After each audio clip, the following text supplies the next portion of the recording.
Tracé de vie, mais avec les investisseurs, il va y avoir beaucoup de personnes qui vont acheter ou vendre.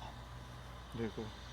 Ici, vous voyez, ce monsieur-là, Comme ça, j'y rate. voilà, c'est mon frère qui fait la vigne maintenant. Mon frère Mon frère, oui, et ce sont des investisseurs hindous. Ouais. C'est la première fois en Doubs, Eh oui. en Bourgogne. Eh oui, la première fois. Et comment c'est pas ça? Ah ben ils ont acheté le domaine Vincent Girardin. Et c'est mon frère qui fait la vigne du Clos des Cailleries. Ça va changer la Bourgogne. Dans 25 ans, va changer. Il y aura beaucoup des entreprises de. J'irai au Brésil faire la coucou. C'est mieux, hein?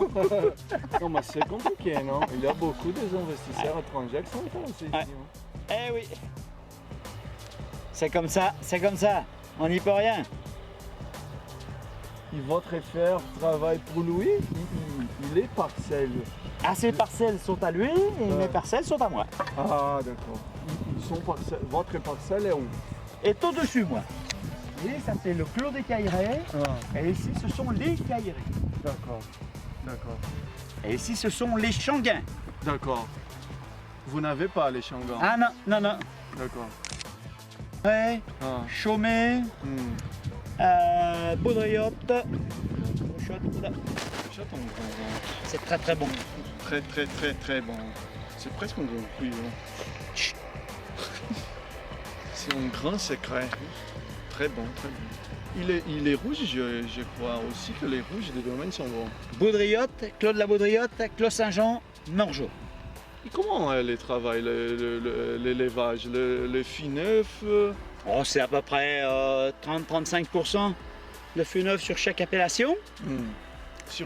Même au Montrachet, bien même au Montrachet. Voilà.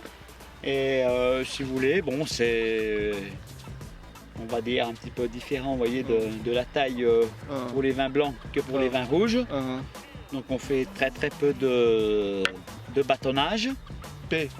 Bâtonnage. P de bâtonnage. Peu de bâtonnage. Une fois chaque. Une fois ou 2 fois par mois. D'accord. Par contre, le houillage est très important. Et on fait ce qu'on appelle le bâtonnage en cuve. On ne débourbe pas. D'accord. Par exemple, il a une particularité. Par exemple, le Montrachet que vous avez, c'est à côté pour les Montrachet. Non, c'est Montrachet, nous. Ah, d'accord, c'est Montrachet.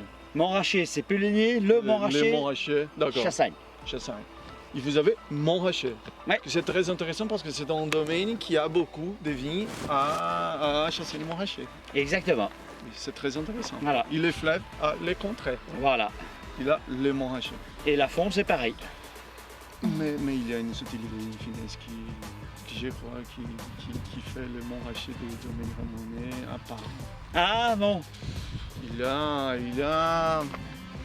y a chose qu'on ne trouve pas aux autres Montrachets. Je ne sais pas, c'est les terroirs. C'est votre goût. C'est votre goût. C'est mon goût. Et après, vous avez l'âge de la vigne aussi. Ouais. Combien? Donnez. Ah, il y a une partie à 75 ans. 75 ans. Ouais. Les autres vignes, des bâtards, des bienvenus, 60 ans. Non, si vous voulez, on essaye un petit peu de faire des arrachages en fonction de la superficie de la vigne. D'accord. Voilà, pour avoir vieille vigne, jeune vigne et moyenne vigne. D'accord. Voilà. Mais là, sur Montrachet, vous avez à peu près, si on regarde bien, 92, la dernière vigne qui a été plantée, donc Chaunes. Et l'autre a été plantée dans les années 1910. D'accord, 1910. Oui. Rouchotte par exemple, à l'âge moyen. Ah, vous avez une partie qui est très jeune et vous avez une partie qui est très vieille. Vieille, 50 ans, 60 ans. Ah non, c'est 80 ans là. 80 ans. Ouais. Ah, c'est pour ça qu'ils donnent le Moins de raisin, d'accord. plus de qualité.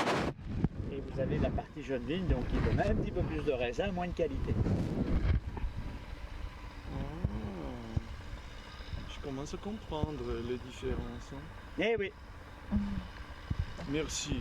Monsieur, Un grand au plaisir. Oui. Bonsoir madame. Bonsoir.